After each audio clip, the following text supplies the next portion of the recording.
क्या आपने कभी सोचा है, अगर महाभारत का वो महान युद्ध जिसमें लाखों योद्धा मरे, राजवंश तबाह हुए, रिश्तों की बलि चढ़ी, वो युद्ध अगर 1 मिनट में ही खत्म हो जाता तो क्या होता? हाँ, 1 मिनट में। और ये कोई फिल्मी डायलॉग नहीं है, बल्कि महाभारत के एक ऐसे योद्धा की सच्ची कहानी है जिसे लोग आज भी भगवान की तरह पूजते हैं, लेकिन जिसे युद्ध में लड़ने का मौका ही नहीं मिला। इस योद्धा का नाम था बर्बरीक। बर्बरीक को महाभारत का सबसे शक्तिशाली योद्धा कहा जाता है। पर क्या आप जानते हैं कि उसने युद्ध शुरू होने से पहले ही अपना सिर दान कर दिया था? क्यों? किसके कहने पर? और क्या सच में वो युद्ध को एक पल में समाप्त कर सकता था? आइए इस अद्भुत और रहस्यमय कहानी को शुरू से समझते हैं, इतनी सरलता से कि एक 5 साल का बच्चा भी इसे समझ सके। बर्बरीक का जन्म हुआ था भीम के पौत्र और घटोत्कच के पुत्र के रूप में। जी हाँ, घटोत्कच वही थे जो राक्षसी माता हिडिंबा और पांडवों में से सबसे बलशाली भीम के पुत्र थे। इस नाते बर्बरीक पांडवों का पोता हुआ। लेकिन ये बात ज्यादा लोगों को पता नहीं होती, क्योंकि वो युद्ध के केंद्र में आया ही नहीं। पर उसकी कहानी, उसके नैतिक बलिदान और उसकी अद्वितीय शक्ति की गूंज आज भी भारत भर में सुनाई देती है। अब जरा बर्बरीक की शक्तियों की बात करें। ऐसा माना जाता है कि बर्बरीक ने शिव भगवान की तपस्या करके 3 अपराजेय बाण प्राप्त किए थे। सिर्फ 3 बाण, और ये कोई आम बाण नहीं थे। ये ऐसे थे कि पहला बाण दुश्मनों को चिह्नित करता, दूसरा उन्हें मारता और तीसरा अगर जरूरत हो तो सबको वापस बुला लेता। यानी कि सिर्फ 3 बाणों से वो पूरी सेना का नाश कर सकता था। इसके अलावा उसके पास शिव द्वारा दिया गया एक ऐसा धनुष भी था जो किसी भी प्रकार की रक्षा को भेद सकता था। जब कृष्ण ने उससे पूछा कि वो किस पक्ष से लड़ेगा, तो उसने कहा, जो भी पक्ष कमजोर होगा मैं उसके साथ रहूंगा। अब सोचिए, युद्ध की स्थिति में यह बहुत बड़ा सवाल बन गया था। अगर युद्ध में कोई ऐसा योद्धा हो जो कमजोर पक्ष के लिए लड़े, तो युद्ध कभी खत्म ही नहीं होगा, क्योंकि जैसे ही कोई पक्ष कमजोर होगा, बर्बरीक उसकी तरफ चला जाएगा। और अगर वो मैदान में उतरता तो अपने 3 बाणों से 1 ही मिनट में पूरी कौरव या पांडव सेना को समाप्त कर देता। ये बात सुनकर भगवान श्री कृष्ण चौंक गए। उन्होंने सोचा कि अगर ये योद्धा युद्ध में उतरा तो धर्म की स्थापना असंभव हो जाएगी, क्योंकि उसका उद्देश्य सिर्फ शक्ति संतुलन रखना था, न कि अधर्म का विनाश। और यहीं से शुरू होती है एक बहुत ही भावुक लेकिन निर्णायक कहानी। श्री कृष्ण ने साधु का वेश धारण करके बर्बरीक की परीक्षा ली। उन्होंने उससे पूछा कि अगर तुम युद्ध में जाओगे तो किसके पक्ष में लड़ोगे? बर्बरीक ने वही जवाब दिया, जो पक्ष कमजोर होगा उसके लिए लड़ूंगा। कृष्ण ने पूछा, अगर दोनों पक्ष एक बराबर हो जाए?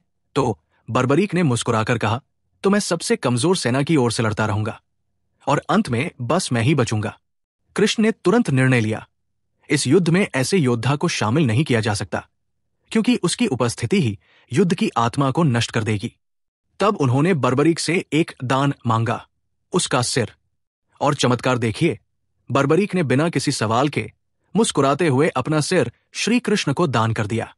उसने कहा, अगर मेरा सिर युद्ध देख सके तो मैं यही चाहूंगा। श्री कृष्ण ने उसका सिर युद्ध भूमि के एक ऊंचे टीले पर रख दिया ताकि वो पूरा युद्ध देख सके।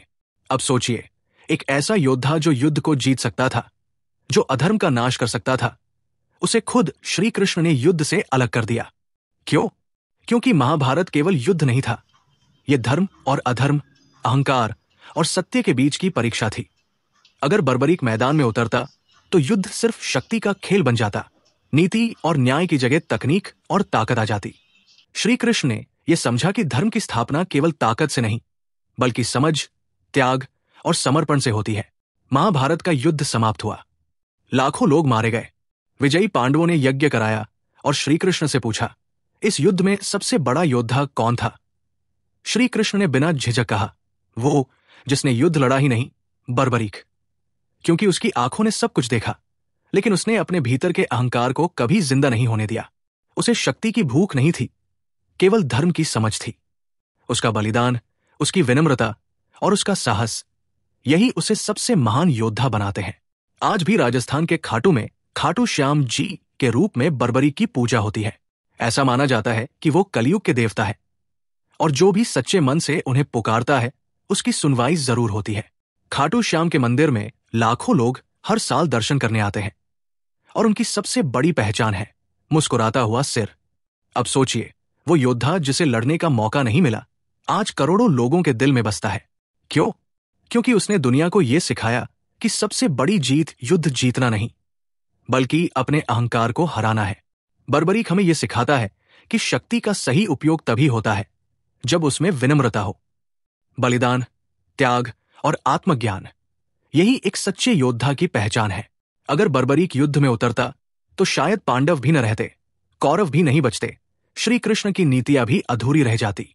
इसलिए कृष्ण ने उस शक्ति को, उस संभावना को विनम्रता से वंदन किया और कहा, तुम सबसे बड़े योद्धा हो क्योंकि तुमने सबसे कठिन युद्ध खुद से जीत लिया। बर्बरी की कहानी सिर्फ एक योद्धा की नहीं, बल्कि आत्मनियंत्रण, भक्ति और बलिदान की कहानी है। आज जब हम ताकत, अधिकार और जीत की बातें करते हैं, तब हमें बर्बरी की याद आती है। एक ऐसा योद्धा जिसने दिखाया कि सबसे बड़ा योद्धा वो होता है जो अपनी शक्ति पर नियंत्रण रखे। तो अगली बार जब आप खाटू श्याम जी का नाम सुने तो जान लीजिए, वो सिर्फ एक लोक देवता नहीं, बल्कि एक आदर्श है जो हमें सिखाते हैं कि ज्ञान, विनम्रता और समर्पण से बड़ी कोई जीत नहीं होती।